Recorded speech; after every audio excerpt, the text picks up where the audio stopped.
अगर सरदार वल्लभ भाई पटेल न होते तो हमें राजस्थान जाने के लिए पासपोर्ट और हैदराबाद जाने के लिए वीजा की जरूरत पड़ती। बिल्कुल आपने सही सुना। देखो 15 अगस्त 1947 दुनिया को लगा कि भारत आजाद हो गया, लेकिन पर्दे के पीछे एक ऐसा भयानक सच था जो आजाद होते ही भारत को टुकड़ों में तोड़ सकता था।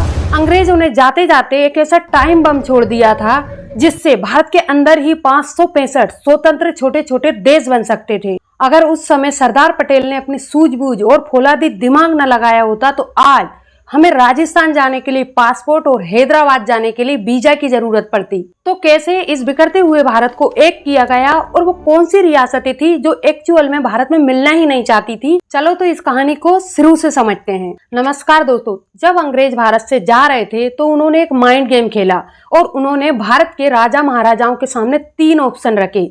या तो भारत में मिल जाओ, या पाकिस्तान चले जाओ, या खुद को स्वतंत्र घोषित कर दो। ये भारत के नक्शे को पूरी तरह तबाह करने की उनकी चाल थी।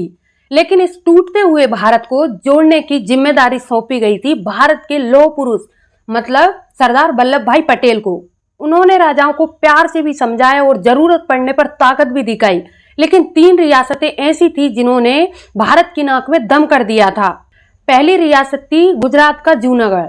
यहाँ की 80% से ज्यादा जनसंख्या हिंदू थी, लेकिन यहाँ का जो नवाब था ये मुसलमान था। नवाब ने रातों रात फैसला किया कि ये पाकिस्तान में शामिल होगा, जबकि जूनागढ़ ज्योग्राफिकली चारों तरफ से भारत से घिरा था। पाकिस्तान ने भी उसका ये फैसला स्वीकार कर लिया, लेकिन सरदार पटेल ने तुरंत एक्शन लिया और जूनागढ़ की घेराबंदी करा दी। इसके बाद नवाब डर गया और डर के मारे अपने कुत्तों के साथ पाकिस्तान भाग गया। इसके बाद फरवरी 1948 में जूनागढ़ में जनता की वोटिंग कराई और 99% जनता ने भारत में रहने का फैसला किया। दूसरी सबसे बड़ी सिरदर्दी थी हैदराबाद। यहाँ का जो निजाम था ये दुनिया का सबसे अमीर इंसान था। ये खुद को आजाद रखना चाहता था। ये चोरी छुपे पाकिस्तान से हथियार खरीद रहा था और इसके पास एक रजाकार नाम की प्राइवेट आर्मी थी जिसने हैदराबाद की आम जनता पर जुल्म करना शुरू कर दिया था। सरदार पटेल समझ चुके थे कि ये भारत के पेट में कैंसर जैसा है, इसलिए उन्होंने सितंबर 1948 में भारतीय सेना को आदेश दिया और फिर शुरू हुआ ऑपरेशन पोलो और 5 दिन के अंदर ही निजाम की सेना ने घुटने टेक दिए और हैदराबाद भारत का अटूट हिस्सा बन गया। और तीसरी रियासत थी कश्मीर। यहाँ जूनागढ़ से बिल्कुल उल्टा मामला था। यहाँ की जो जनता थी ये मुसलमान थी और यहाँ के जो राजा थे, राजा हरि सिंह, ये हिंदू थे। राजा हरि सिंह ना तो पाकिस्तान में मिलना चाहते थे ना ही भारत में मिलना चाहते थे।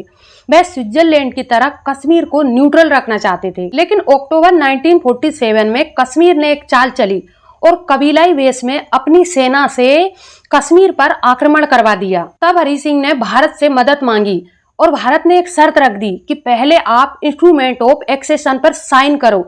लेकिन हरि सिंह के पास कोई और ऑप्शन नहीं था, उसने साइन किया। तब भारतीय सेना ने ऑपरेशन गुलमर्ग शुरू किया और एयरलिफ्ट होकर दुश्मनों को खदेड़ा।